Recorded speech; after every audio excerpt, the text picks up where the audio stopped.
Good morning, brothers and sisters in the Dhamma. Welcome to Buddhist Fellowship's Sunday service. Before we start the talk, let us do the puja. Let us pay homage to the Buddha.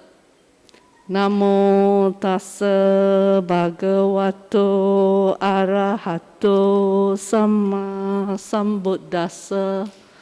Namo tassa bhagavato arahato samma sambuddhassa. Namo tassa bhagavato arahato samma sambuddhassa. Let us put our palms together to partake in the offerings to the Buddha. The offering of the 5 items allows us to express our gratitude to the Buddha and serves as a symbol to help us remember the teachings. Please join us to read the verses together. Offering of light. Light symbolizes wisdom. May the light of Dhamma dispel the darkness of ignorance.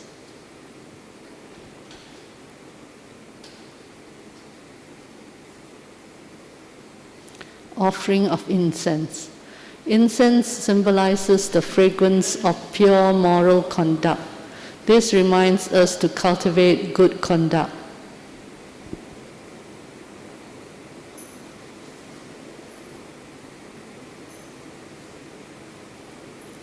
Offering of water. Water symbolizes purity, clarity, and calmness. It reminds us to practice the Buddha's teachings, to cleanse one's mind, which is full of desires, ill will, and delusion, to attain the state of purity. Offering of fruits. Fruits symbolize the ultimate fruit of enlightenment, which is our goal. They also remind us that all actions will have their effects.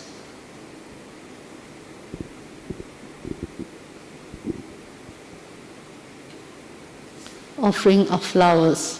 Flowers symbolize impermanence. The freshness, fragrance, and beauty of flowers are impermanent. This reminds us that we should all live in the present. Remembering thus, we should reduce our craving and attachment.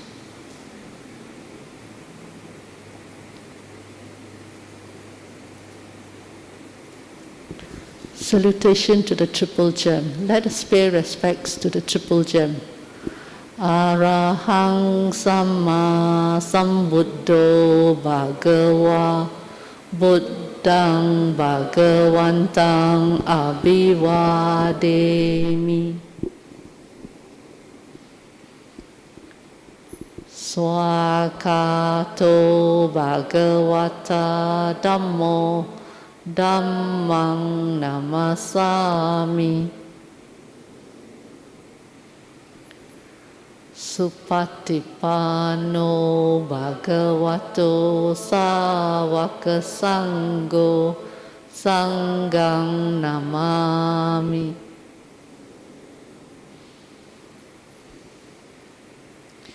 Going for refuge, we chant these verses for taking the 3 refuges.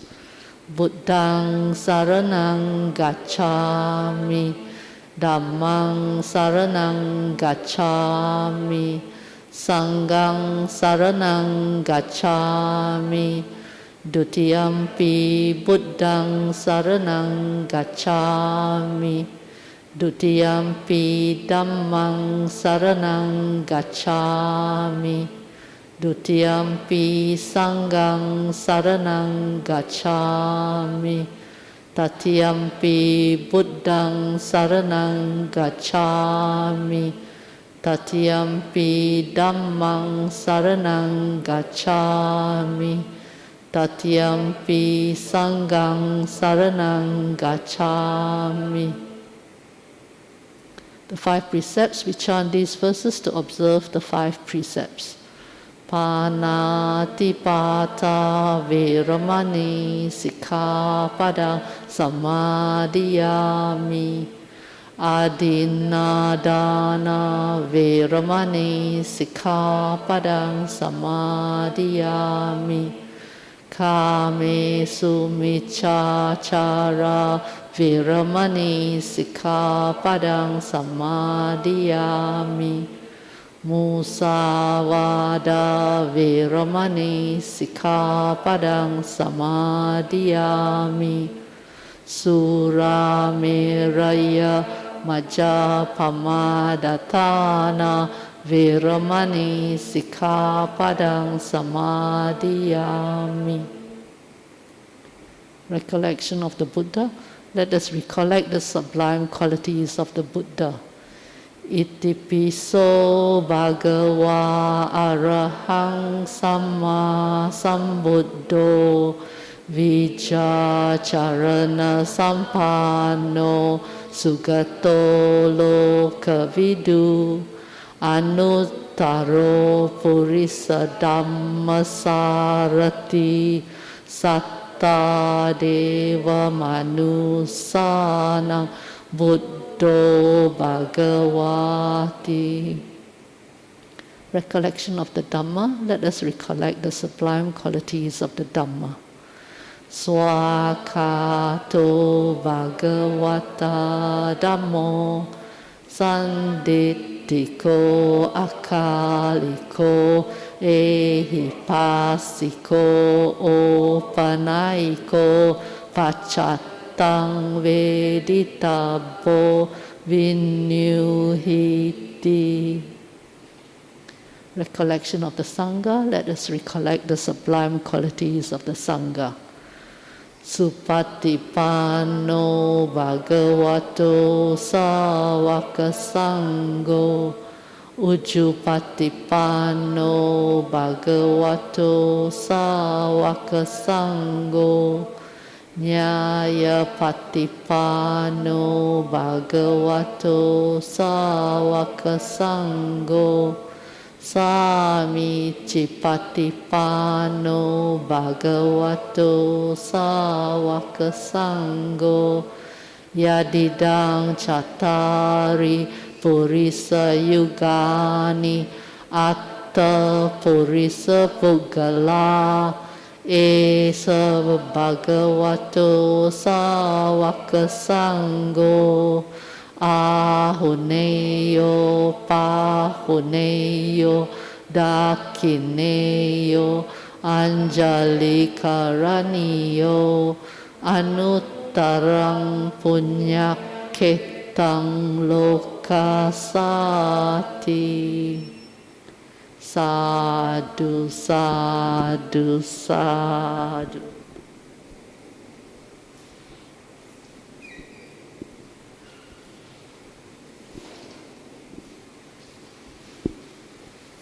Okay, before we start the talk, there are some announcements.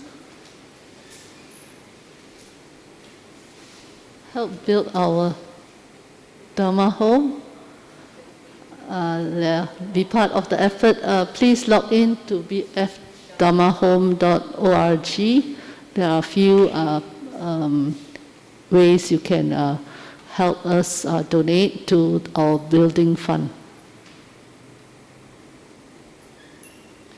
Stillness in turbulent times. This is a December retreat over the Christmas period. Do sign up. There is a hotel stay as well as a conference, and the Zoom is free, but donations are welcome. Jhana Growth Retreat is organized by Bodhiana Singapore. There are still places, but the retreat starts next week, I think, 12th of November. So today we have Sister Rachel Lim with us doing the learnings from Dīghanakha Sutta. And next week we will have Ajahn Achalo doing the rebirth talk. Rebirth is real. So this is his talk for next week. Rebirth is real, conditions towards the unconditioned. It's a pre-recorded talk, so do join in through Facebook and YouTube if you wish. BF Youth they have the leaders, BF leaders retreat next week, and how to cultivate healthy romantic and familiar relationships have been changed to Zoom, and the 3 marks of existence will be at BF East. The Indonesian service will start on the 3rd week of this month. A Dhamma Foundation course, as we have repeated this before, it started already in September, but people are still welcome to join in, and they will be sent the links to the previous lessons through YouTube. BF Junior Youth, age 13 to 16, every Saturday, 3 p.m. to 5 p.m. via Zoom. Do go and join in if you are between the ages 13 to 16. Share your favorite sutta. This is to help BF's building fund. A donation is recommended, but any amount is fine. So do share your favorite sutta with, which will be streamed over YouTube and our Facebook. Sutta study with Ajahn Sujato. He is doing a 4-week series of Sutta study with us. Everyone can Zoom in.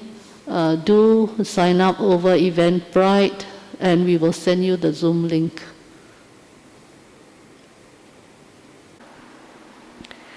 Before we invite Sister Rachel to give us the talk, let me read a short bio. Sis Rachel Lim has been volunteering as a Dhamma class teacher, helping students discover the relevance of Buddha's teachings and apply the Dhamma in their professional and daily life.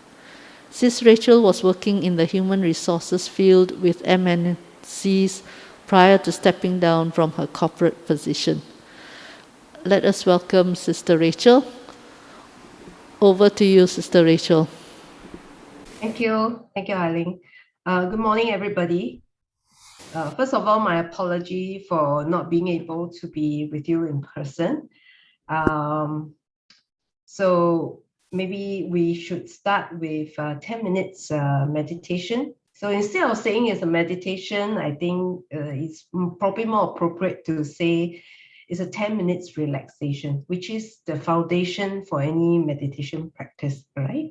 So wherever you are seated, unfortunately I can't see you, but wherever you are seated, just sit in the relaxed position. And for any of you who are wearing glasses, you may want to take down your glasses so that you're more comfortable, right? So we'll do this 10 minutes relaxation together. I guide you through. So sit in a comfortable position. Very gently close your eyes. So in the morning, it may have been quite busy for some of us as we make our way to BF, maybe get things done in the house before we, leave for this talk. So just put everything down, put all the business aside for now. Just feel at this point how your body is feeling. Is there any discomfort, any stress? Just very, very quickly, overall, just relax, right? And to help our body relax a bit further, what we can do is we'll take 3 deep breaths in and out together, right? Just to help the body to get into a more relaxed position. So as you breathe in, allow the air to come in totally, and if you can, just very gently stretch your spine. Allow your spine to go straight, as if someone is pulling you from the top of your head. As you breathe out, keep the spine straight, but drop your shoulders.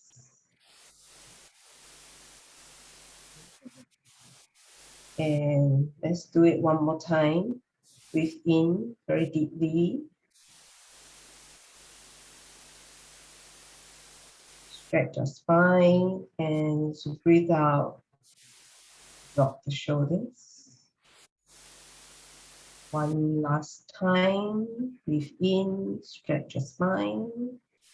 Very gently, yeah? So don't force it. And just breathe out, drop the shoulders.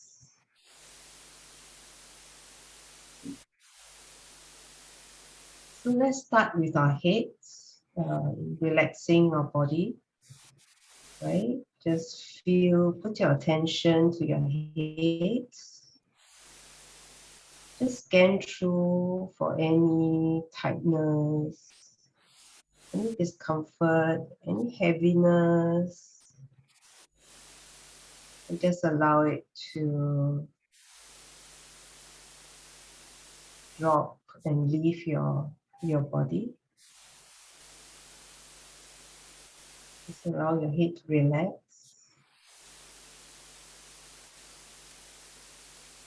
Now move your attention to your face. Let's notice the spot between your eyebrow. Just very gently put all your attention there. You feel anything that is tight? Any muscles that is tight there? You tend to frown, right? Tend to tighten the spots a lot. So just relax and allow your forehead to totally relax. And then to the eye area, the muscles around our eyes. Just scan and put your attention there. Allow the eyes to totally relax and let go of any tightness or discomfort.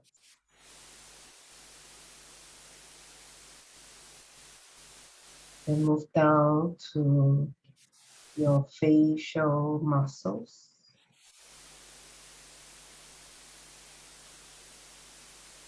Allow the muscles to relax, let go of any tension there.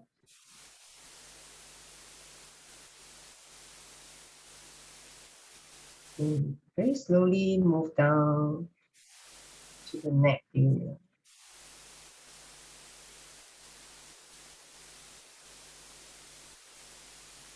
Relax the muscles there.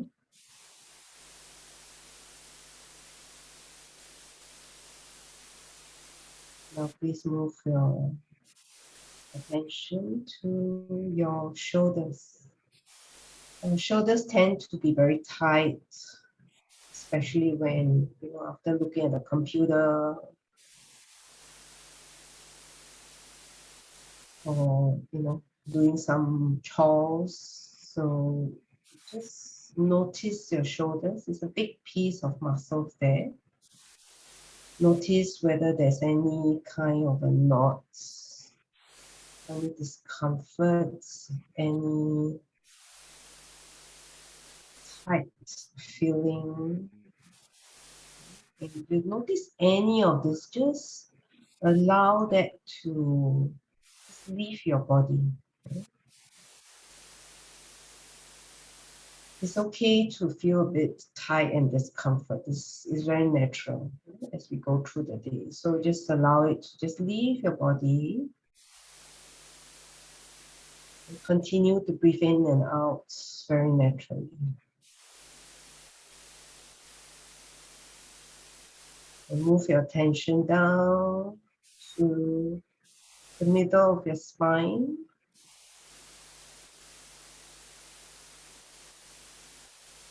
Again, feel for any tightness. Sometimes the way to counter this tightness is just to soften that part of your body.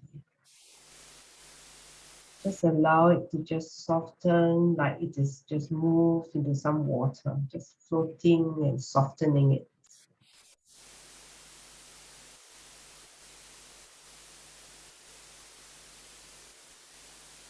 Move your attention down to your lower back. Some of us have challenges with our lower back because that's the part where we tend to have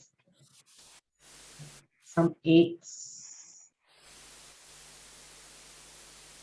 icky feeling, is a kind of tightness. So allow the icky feeling to be, right? Don't engage with it, just allow it to be, and then so slowly just soften the very tight muscle. Just allow it to just soften and relax.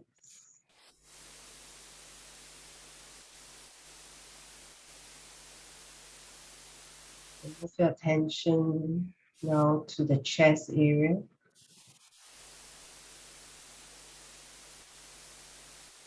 The chest has a very important organs inside our chest. That's our heart. There's a very big piece of muscles and all the heart and associated muscles there.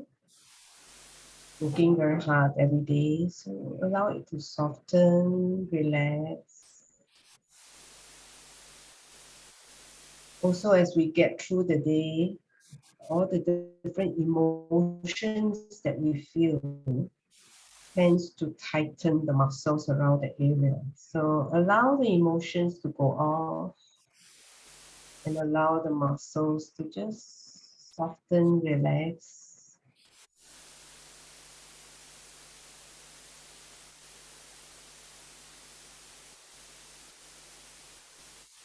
Move attention down to your tummy area.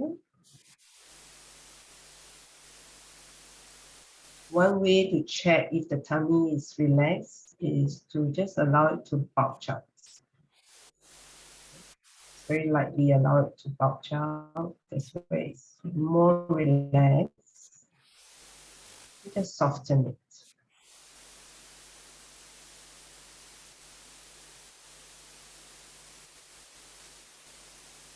So we'll just relax the upper part of our body. Going down to the lower part of our body now. Our hip area. Again, scan. Let go of any tightness around the area.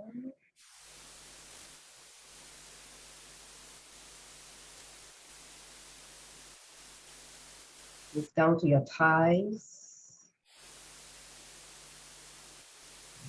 Allow any tightness to leave, relax, soften it.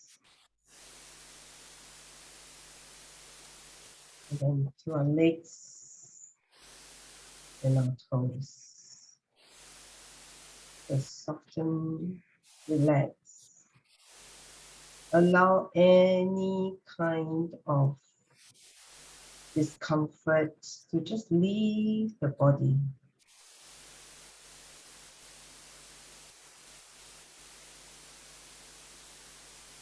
Now just take a couple of minutes now to just feel the whole body relax. When we're able to relax the body, it feels like the weight of our body has just been taken out of us. Like we feel quite weightless. We feel very light. Just lightly being placed on the floor or the chair that we're sitting on.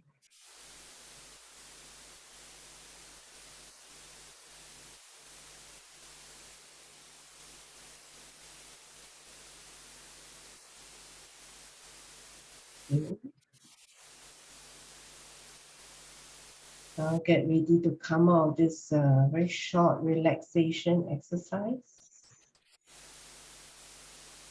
You're ready. Very slowly open your eyes.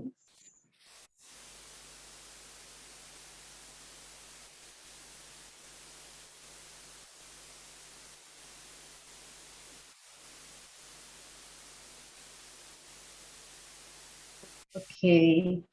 All right. Good morning, brothers and sisters. I hope you can hear me okay. Yeah. Thank you. All right. So first of all, my apologies. I can't be with you in person. Fortunately, this morning, I was trying to be a responsible member of the society. So although I was feeling well, I thought I should do a ART test, and the results is positive. So I thought, oh, okay, I better not get in touch with anyone. So yeah, so luckily we have a Zoom, so we can do it over Zoom, that we don't have to miss this session. Okay, so allow me to share my slides with you. Okay, I'm going to share screen.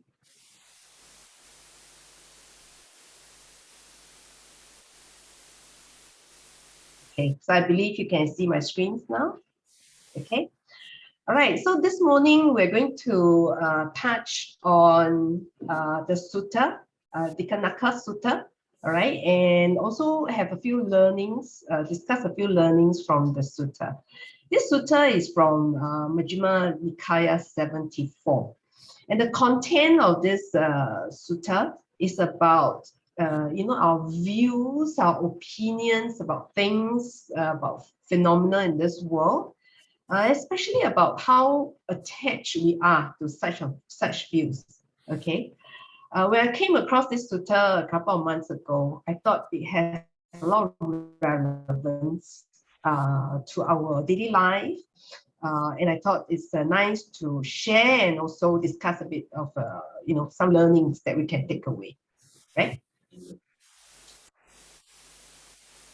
So I will start with just a very quick summary about the sutta itself. So I'm not a sutta expert, but just sharing some of these key the key points of these suttas, and then subsequently I'll move into what we can learn from these suttas. Okay, so like every sutta, it starts with a venue. It starts with a location. So this particular sutta is delivered in Rajagaha. All right, a Vulture's Peak Mountain, is Boss Cave.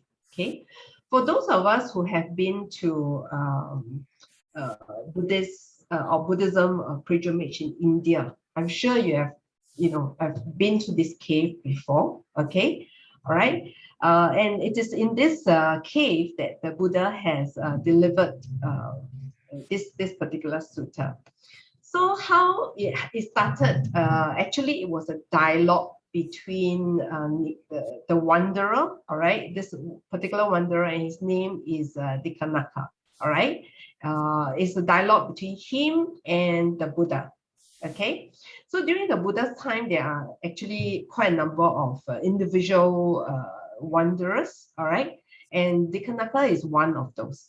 Right, and so what they do is they actually wander into the forest to practice, all right, and if they meet with any teachers, they actually would start to have a conversation or exchanges with this teacher.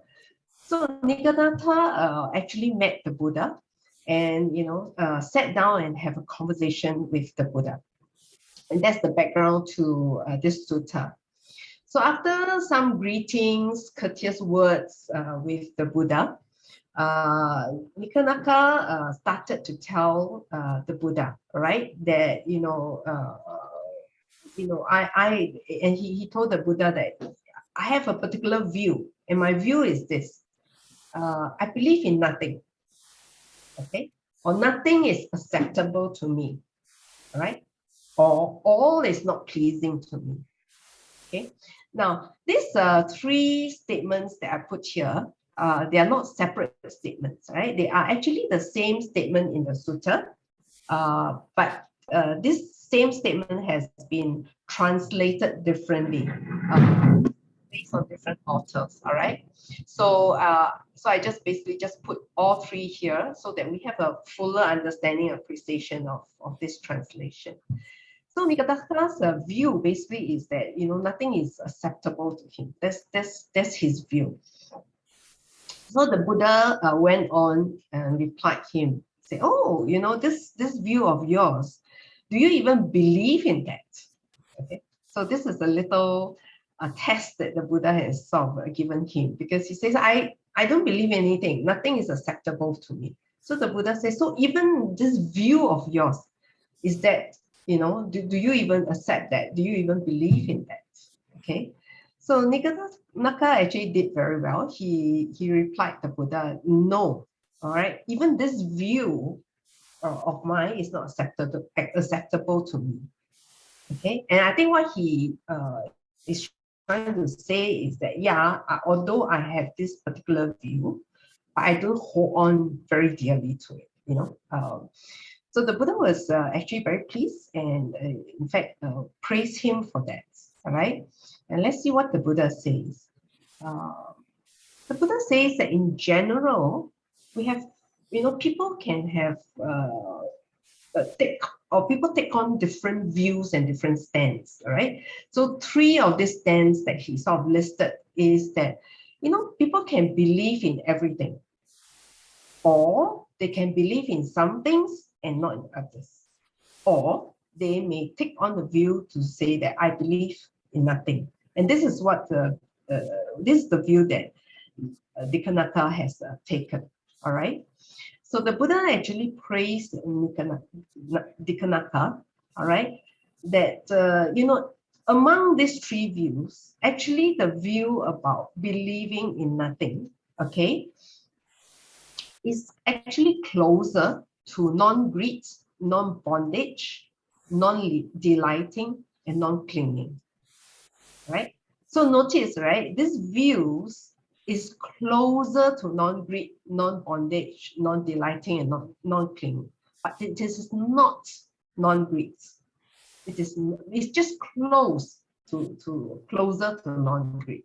But that is already a praise, right? That's already a praise from the Buddha. And the Buddha even further, praised Dīghanakha to say that, even those who believe in nothing, all right, there are very few who can even give up that view, right? Meaning that even you have a particular view which is already closer to non-clinging, but when interacting with others, you're even willing to give up that view. So Buddha basically, gave praises to Dīghanakha, all right?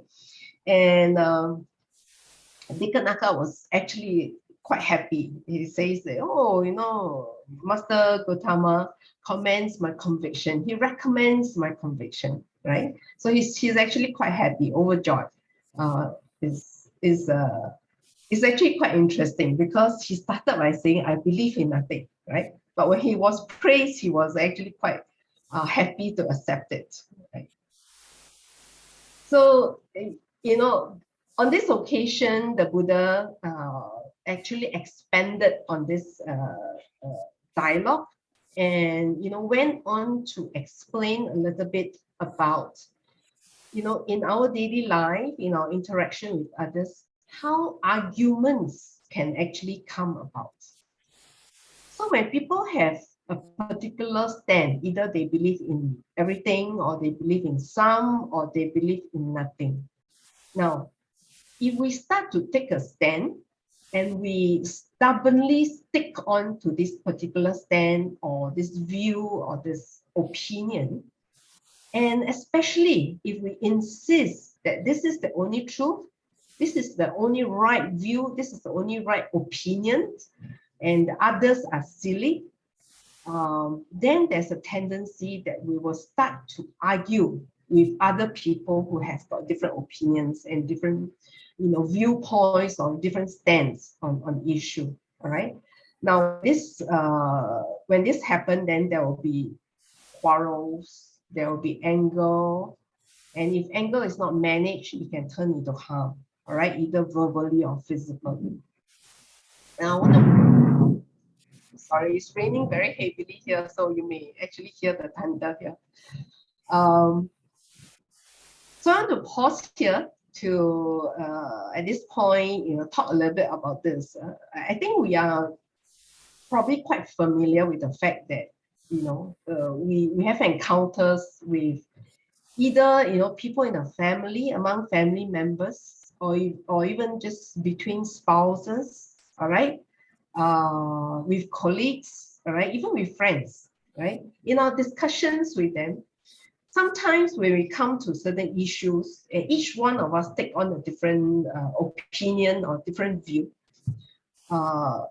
many a time it could escalate into some argument, disagreement, and if you're not careful, this could actually turn pretty ugly, right? So I'm sure we all are familiar with that, okay?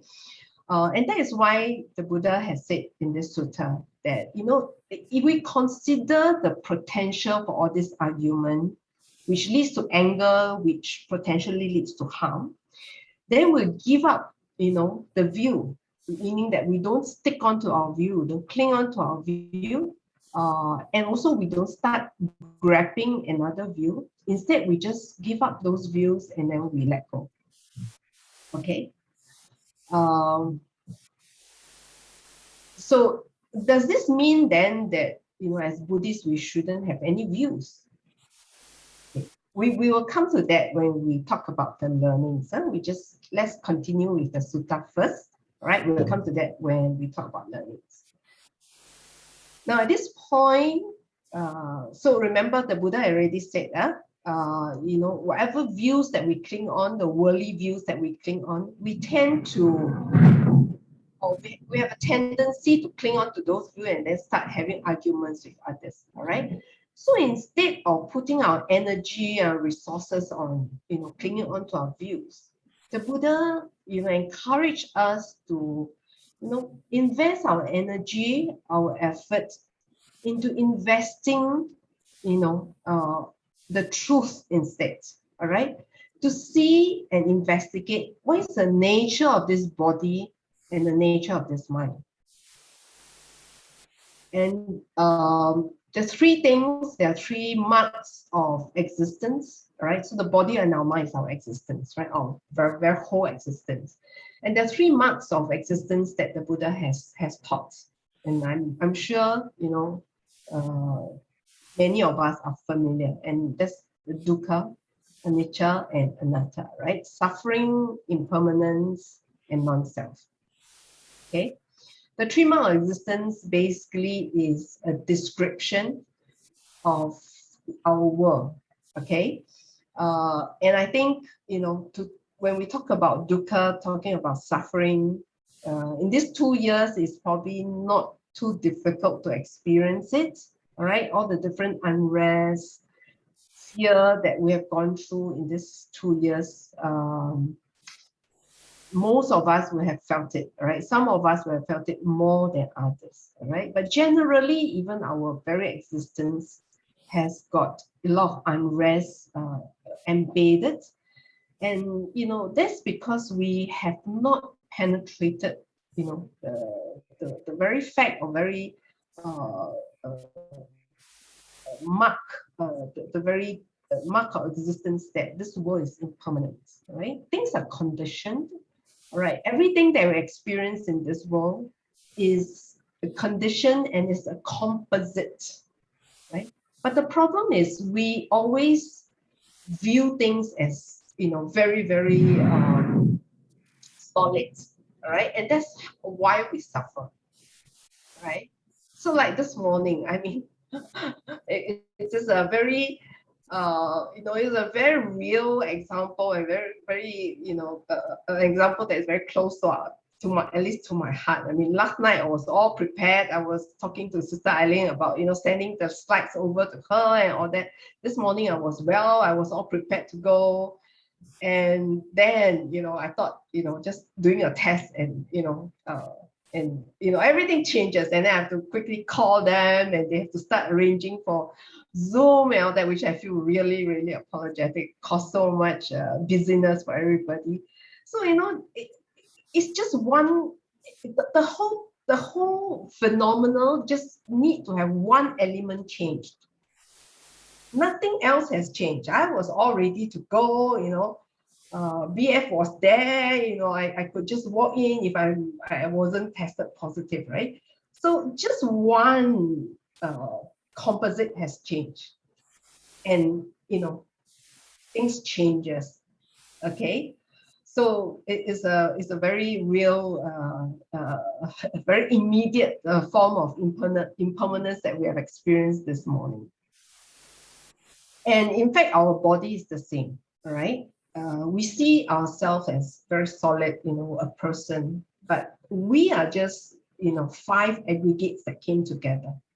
Our form, our feelings, our memories of things, our perception, our activities and consciousness. Basically, these are just the aggregates that comes together that help us function as a person, right? But we take all this experience as something that is very solid, and that's why we have that sense of me.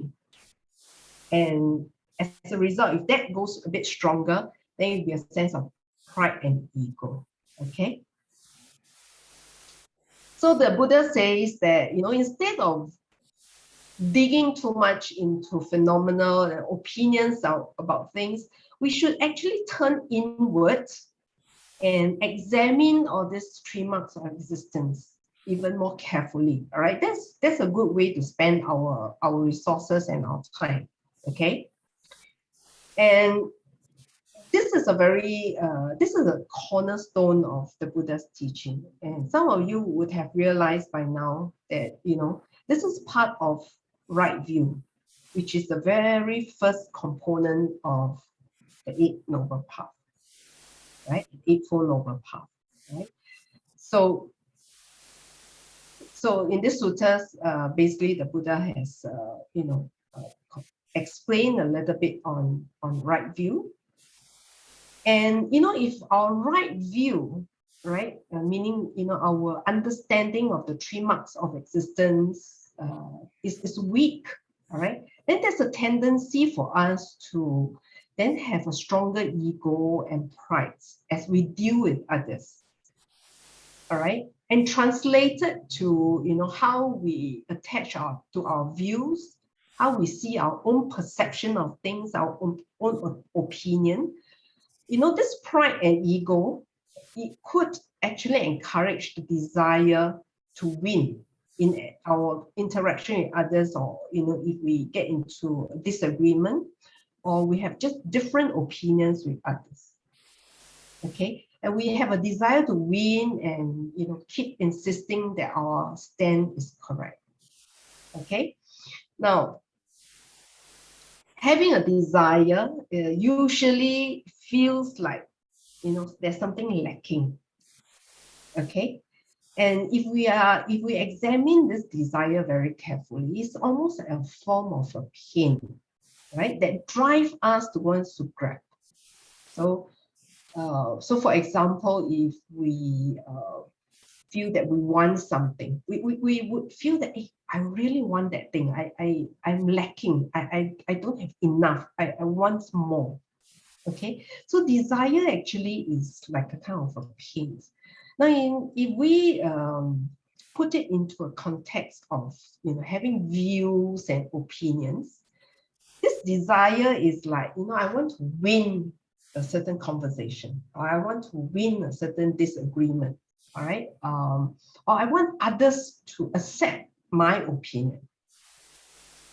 Now, the thing is this: when we have this desire, even if we win the conversation or we win the argument, there's still this fear that comes in us. Okay, I win this time, then I must continue to win, right? And because of that, we get into a form of wanting to control the situation. We want to control how others think. We don't allow others to think differently for us, because we find that we need to win over this particular conversation. And that actually in turn encourages the desire and the ego and the pride. Okay, now if the situation turns out to be that we lose, meaning that we didn't win the conversation, then we feel defeated. We feel that, hey, I didn't win in this argument, I think in this discussion, you may feel disappointed, right? Some of us may experience this, especially at work. If you're in a meeting and different people have different opinions, some people may have out-talked you, or the group may think is different from you, and you may feel like, oh, I was not able to sell or convince others. As a result, that we feel disappointed. But both outcomes actually, would continue to drive our desire. And that's how, having a very weak, right view encourages ego, and that in turn encourages desire. Okay, and this desire, we will keep working on it. All of us, we tend to want to get into this loop of desire, and sometimes we even enjoy it, unknowingly. Okay, and it's a danger, because when we get into this loop of desire, we, after a while, we form a certain bondage with this desire. And we see it as a way to achieve happiness. We see it as a way of, I want to win, sometimes you win, sometimes you lose, and then you just keep increasing this desire cycle, all right? So see that danger, all right? That if we are weak in right view, all right? That's where desire will very quickly creep in, and then form a bondage with us. Okay. So continuing on to the sutta, all right. The Buddha basically, have sort of concluded or bringing this to the teachings to say that someone who is learned, all right.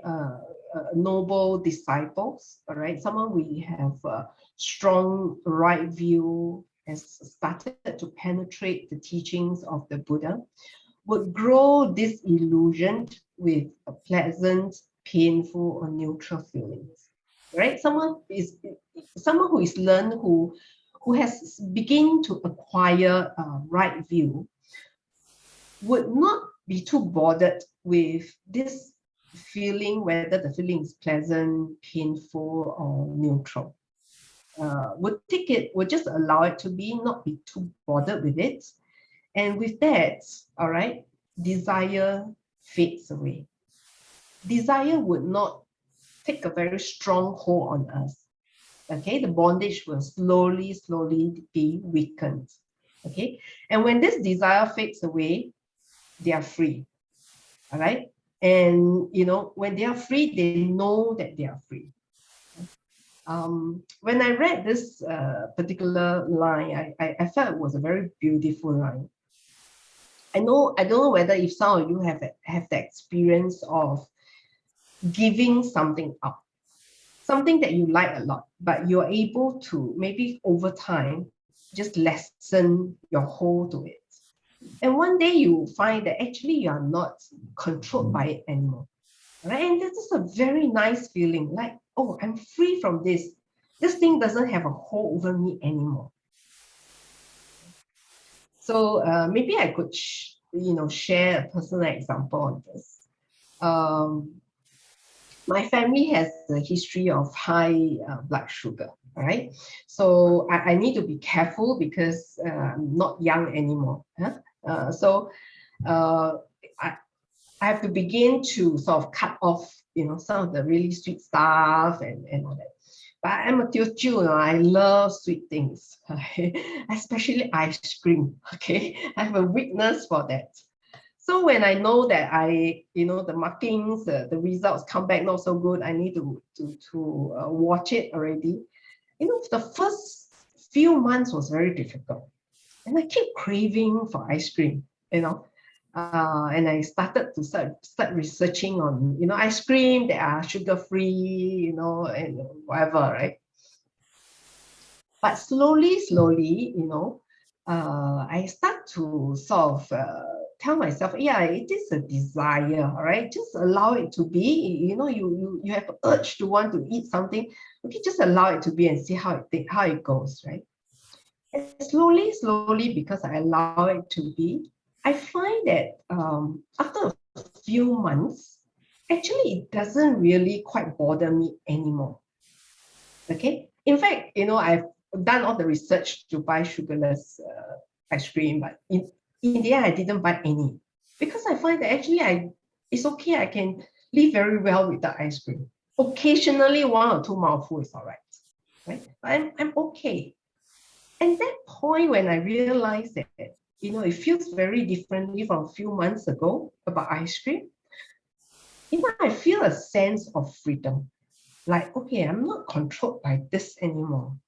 I could actually be living well without, having a very strong urge to do something every time. And it's a sense of freedom, all right? It's a sense of being freed from not having, to do something, not compelled to do something. It's a very nice feeling. And it's a very wonderful experience for me. I hope it can multiply. I hope it can continue to be applied to other things in life. Okay? So a mendicant whose mind is freed like this doesn't side with anyone or fight with anybody. All right, they speak the language of the world without misapprehending it. Okay, so this one is applying that freedom to our opinions, our views about phenomena in the world. Right now, if we are not caught up by our own views and our own opinions, okay, that we can give up our views and opinions, then we begin to have this freedom of not having to always win in a discussion, not always have to win in an argument or disagreement. All right, that we are able to accept, all right, and understand, any conversation as it is, and not be too overwhelmed by the need to win the discussion or the dialogue. Okay. Now the sutta ended in a very interesting way. Okay. Venerable Sariputta, we've not mentioned him, but this whole time as the Buddha was talking, Venerable Sariputta was actually standing behind the Buddha, fending him. All right. And as Buddha spoke those words, it sort of dawned on Venerable Sariputta that it seems the Buddha speaks of giving up and letting go all these things through direct knowledge. It means that he feels that the Buddha is speaking and is teaching, with his direct experiences. So it's not theoretical. It's something that the Buddha has realized. Okay, and with this, as he reflects on this, Venerable Sariputta's mind was freed from defilements by not grasping. And basically it means that he has actually attained arahantship. Okay, so it's a very interesting end to this particular sutta. And it's again, every time we read something like this, it's like, wow, just by hearing the Buddha's word, someone can actually attain enlightenment. Okay. Okay. So maybe at this point, I come to talk a little bit about the learnings from these suttas. Okay. So first of all, like I just mentioned just now, when the Buddha says, don't get into, holding any views strongly, because, if you hold any views strongly, there's a tendency, there's a potential that you can get into arguments, right? So does this mean that Buddhists should not have any views at all? Of course not. Okay. Having a view, having opinions, having perspective is part of being a human being, right? If we have a mind, we tend to have a perspective, we tend to have certain judgment, okay? Now, the difference is, or the point is, having a view doesn't mean that we have to, stubbornly stick to a particular view, okay? We don't have to get into the mode of I'm right and you are wrong. All right. Instead, even we have a view, we could always try to understand what others are saying. All right. And not, be too attached to our own views. That is the key point of this sutta. Okay. And the reason why we have very strong attachment to our own views, okay, is because of our ego. Okay. And in a time like this, we hear a lot of people having different opinions, right? Especially over the internet. All right. People who know each other, don't know each other, start to argue over the internet, and sometimes the words can come out very, very strong. And we will also see some people having the attitude of trying to impose their view on other people, right? And that is the issue. So having a view is not an issue. Having an opinion is not an issue. In fact, it is part of our life, right? It's part of how we should be. I mean, we are humans, okay? But let's be very mindful not to be too stubborn, all right, or not holding to the view too strongly, okay? The difference is it is a view or it is my view, right? When it is a view, is okay. But when it comes to my view, you don't agree with my view, the capital M and the capital Y, that's where our ego is hurt, and that's where argument comes from. Okay? And how can we sort of keep our egos in check? The Buddha has suggested in the sutta, all right, that if we penetrate the 3 marks of existence, especially non-self, right, if we are able to penetrate it, we are able to, try to understand it as much as possible, reflect on it, contemplate on it, we find that our ego can, over time, get weakened, okay? And that's how we can check, keep a check on our own ego. And how do we get right view? Understanding, learning the Dharma either through listening, reading books, all right? Practice, our meditation practice, our daily practices. That's how we can strengthen a right view. So coming to BF every week is important, so that we can learn the Dharma increasingly, all right, and then let the right view slowly, creep into, our mental faculty, all right, and let it, grow in strength over time. So how can we, use this learning in our daily life? Okay, so how can we use this in our dealing with our colleagues, with our family members, with our friends? This is what I would suggest, all right? First of all, try to be a better listener, all right? Listen well, okay? Now, ask ourselves, are we a good listener? Am I a good listener? I notice in this society, generally, people like to talk a lot, right? But not many people can listen very well, okay? And what does it mean by listening well? I think 2 aspects. First of all, allow people the time, the space, right, to express themselves.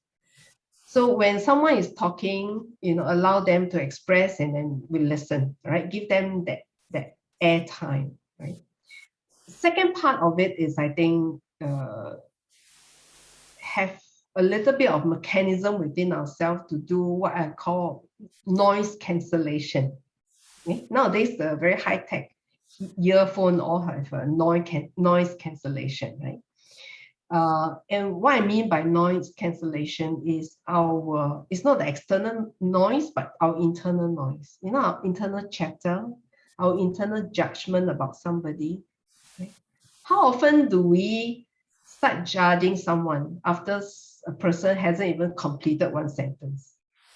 right? When people start to talk, even before that person can fully express his or her idea, we already start judging. Yeah, this person, come again, always wants to push his work around, and then we start to have, a lot of judgment, a lot of preconceived ideas about this person, and these are noises in, our ability to listen to a person. So try to cancel, or try to at least reduce that kind of noise. All right, so that we can listen in a more empathetic manner. Okay, so listening well, allows us to open up our mind to other people's idea. All right, and therefore weaken our own hold to our own opinions. Secondly, I would really encourage or suggest, all right, try to keep that ability, or cultivate the ability to communicate, all right, in a way that promotes harmony. All right, so paper, scissors, stones, it doesn't need to be like that all the time. Can we all get along?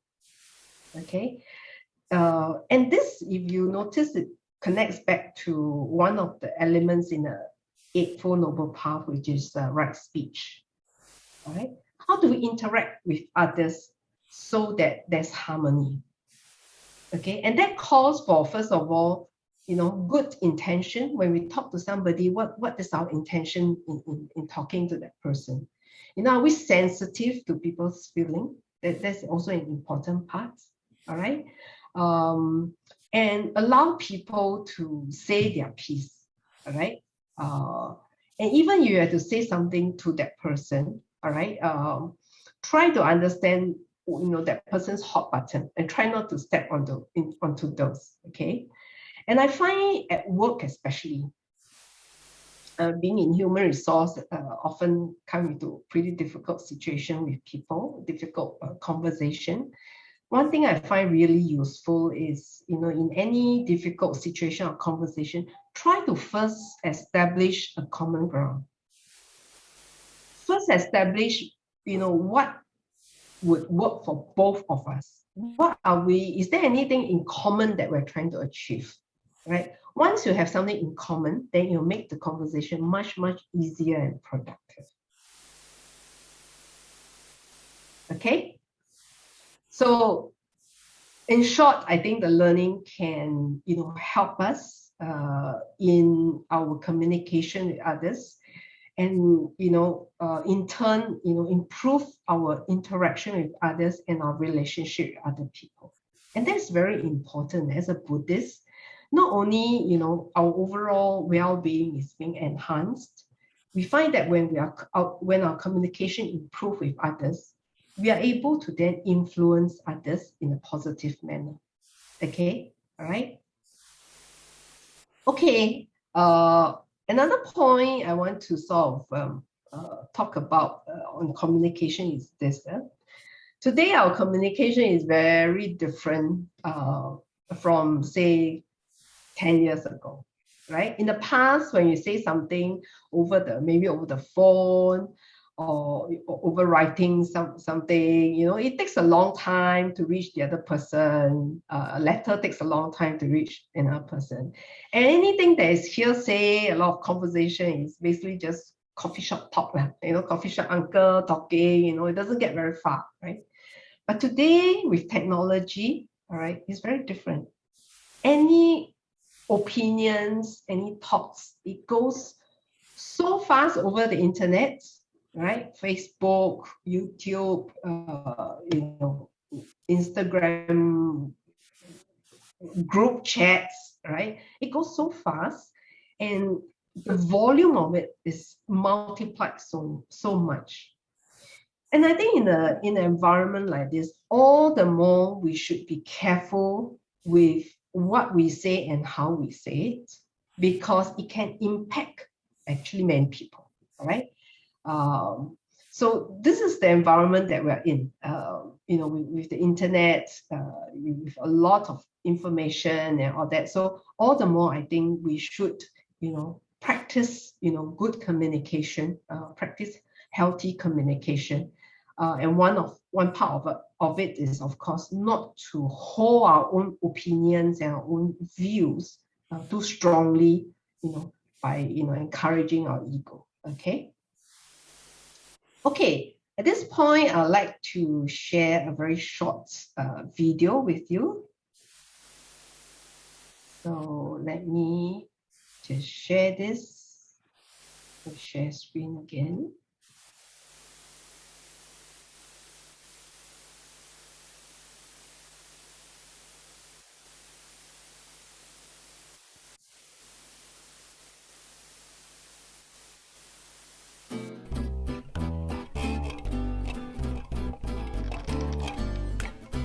Are we good with the video?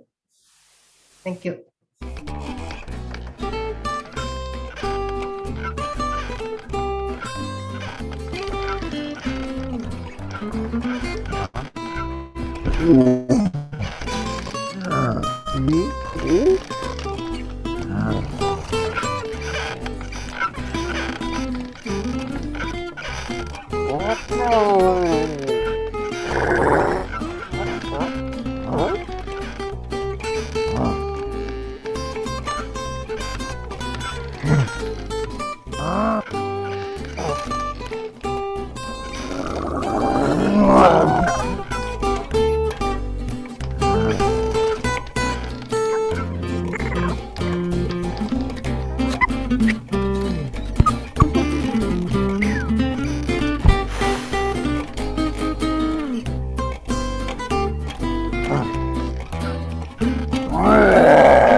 I hope you enjoyed the video. Okay. So I was thinking that, if I'm there in person, we can have a very quick discussion. But anyway, the question that I have for all of us is, maybe we should take this chance to reflect, right? In our daily communication with others, in our daily dealing with others, are we more like the big animals, these two, or are we more like the small animals?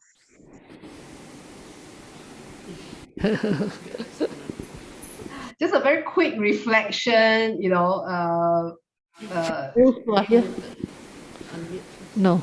Those who are here, hands up if you are a big one, and okay, hands up if you are the small one. 1, 2, the rest not putting up the hands. 3, 4, 5. Okay, all putting up small. All putting out small. Okay, very good. So can siu gang already. Yeah, very good. I'm sure, I think, because we are all, have started to learn the Buddha's teaching, we're beginning to change, transform ourselves. Most of us, would actually, be much more closer to the smaller animal way of communication, listening to each other, finding a common way to get by and get along with others. All right. Now, let this be a reminder for all of us. Okay. Now, sometimes, especially with things that are, matters to us a lot.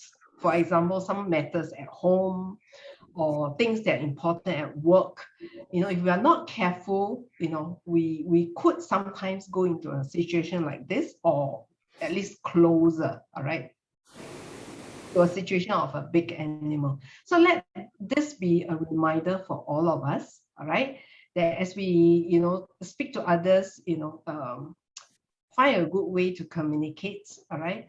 Now, I find that, good communication, or, if we are someone who is perceived by others as open, willing to listen, it has a very big advantage. And the advantage is this, especially with friends and family members, all right? When the right opportunity comes, we can try to tell them about the Dhamma. And people will be more willing to listen to us. Okay? So it is an important trait that we should cultivate, especially if we, could use this trait to help propagate the Dhamma and share the Dhamma with others. Okay, we can ask any questions from the floor for Sister Rachel. Let me go around. Any questions? You can hear them, okay? Okay. Okay, one question here. Thank you, Sister Rachel, for sharing. My question is how to have faith in the Buddha and not cling to the view that the Buddha is right.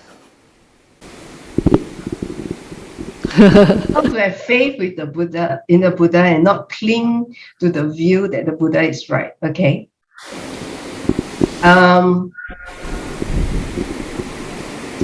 I think when we start learning the Dhamma, there must be some degree of faith, right? Some degree, right? But as we walk the path, as we travel along this journey, as we pick up more learning, it's not just about what the Buddha said. It's also about how we have experienced that teaching. All right, whether the Buddha said is true or not true, we have to experience it for ourselves. So, for example, the ice cream example that I shared earlier, all right, it is a personal experience. And when you have a personal experience, if you are not, you are not being confined by something, you are able to sort of free it. You experience that peace and happiness and that freedom, that sense of freedom. When you are able to experience it yourself, it is no longer just faith, right? It is your own experience. So after a while, it's not about clinging on to the Buddha's, teachings per se, right? Rather, it's something that we have experienced ourselves. And that little experience would encourage us to learn more, because that is something that has benefited us in life. Okay. So as Buddhists, I think a very important thing, we do not want to be dogmatic about things. Especially if we are discussing with people of different religion, different belief, allow them to express what they say, all right? And actually most of the time they would say things that make sense. It may not be put in the context of Buddhism, but they are correct about certain things, all right? And when they are correct and we find that it resonates with us, just go ahead and agree with them. There's no need to say, hey, you must put everything in the context of Buddhism, then we become very dogmatic. So I think if we are open with others, we are willing to hear what others have to say, then we are already not clinging, right, so heavily on what we've learned. Rather, we are able to empathize with what others have to say. And all the more if we begin to experience it ourselves, we are able to experience the teaching ourselves, then it's not about clinging. It's really about our own experience. I hope I've answered your question, sister. Yes, she said yes, thank you. There's another question here. Sis Rachel, how not to cling to views? Is this possible? To say that it's 100% possible, I think is stretching it too far, right? I think to some extent, we all have our own views, our own opinion, our perspective, our values about things in this world, right? So I think we should start with understanding that it is okay to have views. I mean, we're all human beings. It's not possible, right? We have a mind. Of course, we will make certain judgment. What makes sense, what doesn't make sense. So it's okay to have views. But as we interact with others, as we maybe read a book or we watch a certain program,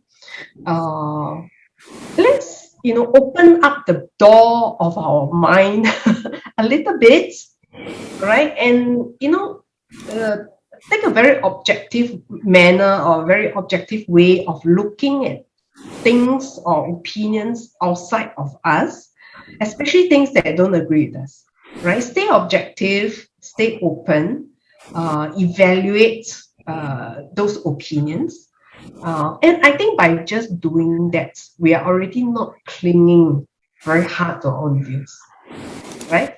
If we, after evaluating, we still think that, yeah, our view is correct, yeah, so be it, right? Because that is your view.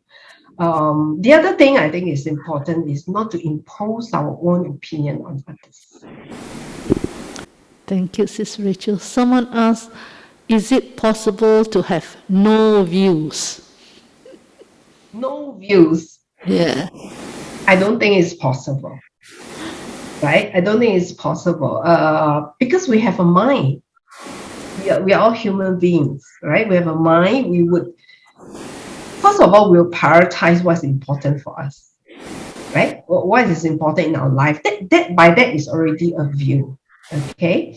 But what is important to me doesn't mean that it's important to the other person. So we don't impose, for example. So I don't think it's possible to have no views, and having no views is actually not a good thing, right? Meaning that we are not thinking, we're not contemplating. But the key is, you have a view, but don't impose on others, and you don't, keep saying my view is correct, your view is not correct. Then that is clinging. And so, short answer to your question, I don't think it's possible to have no views. I think Buddha said have the right view. Have the right view, yeah. Okay, second last question. We try to let go of our views, but sometimes when we don't stick to our views, people said we are boneless. What's the best way to live in harmony? Okay. I think in the end is about how we talk to another person or interact with another person to eventually arrive at an agreed outcome or the next step. And I think that process is important, right? So not clinging to our own view, it doesn't mean that, okay, whatever you say is all right, never mind. That's not, I don't think that is the right way to function well and effectively in our life. I think it's more the process of getting this view across and the process of reaching common grounds with other people in discussion, right? So there are times that we need to express our view in a very firm manner. Okay? And sometimes it could be work. It could be, for example, educating your child, right? You have to put a certain view across. But you can be firm about the view, about your judgment and perspective, but we don't have to be dogmatic about it, right? And we don't have to be rude about it, or we don't have to say in a way like, I tell you, this is what I think, right? So we can be more consultative, we can get into more discussion modes, and then slowly, come to an agreement with the other person. Thank you, Sis Rachel. Last question submitted here is, our education teaches us how to debate and argue on what is right. Is it possible to recondition ourselves then? I do not think that we need to recondition ourselves, but maybe, fine-tune our approach a little bit. It's healthy to discuss, to debate, all right, and to raise our opinions, our different viewpoints. In fact, a lot of companies now encourages diversity, right? Because it's only when we hear different viewpoints and different ideas, then we get a more holistic approach about, knowing what is going on in the world, right? But it is that mindset of, when we get into debates and we get into discussion, we put it across in a way that is objective. It is about the subject, no personal attack, all right? And eventually, if, we don't win the argument, for example, all right? It's okay, we just accept it. And sometimes, agree to disagree, right? We disagree on some certain ideas and things, but we can still be friends, right? So keep that friendship, keep that good working relationship, keep that good relationship with family members, even if you don't agree on things. So I think it's nothing wrong to debate as long as it has a healthy process. They don't hurt each other in the process. Thank you for the lovely answers, Sis Rachel. Last time for the floor to ask any questions. No? Okay, so we shall do our closing. Thank you, Sister Rachel, for My pleasure. for zooming in to give us the talk, even though you are not that feeling that well. Have a speedy recovery. Thank you. Okay, we shall do our closing. Dedication of merits. Let us invite all sentient beings to participate in our acquired merits. Ettavata cha amhehi sampatang punya sampadang sabbe seva anumodantu sabba sampatti siddhya. Ettavata cha amhehi sambatang punya sampadang sabbe bhuta anumodantu sabba sampatti siddhya.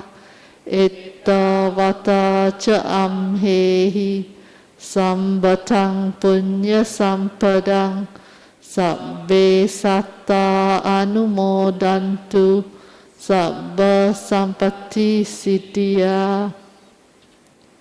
Dedication of merits to our departed relatives and friends. Idang me nyati nang hotu sukhita hontu nyatayo. Idang me nyati nang hotu sukhita hontu nyatayo.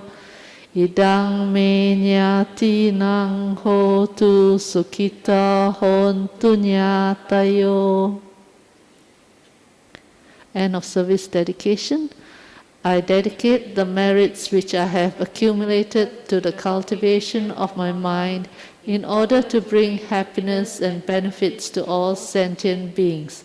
I dedicate the merits to my parents, children, spouse, relatives, friends, colleagues, and my adversaries, wishing them long life, good health, happiness, and prosperity. May we never part from the Triple Gem, and may we always walk the path towards enlightenment.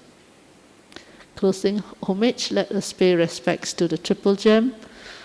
Arahant Samma Sambuddho Bhagava Buddhang Bhagavantang Abhivademi.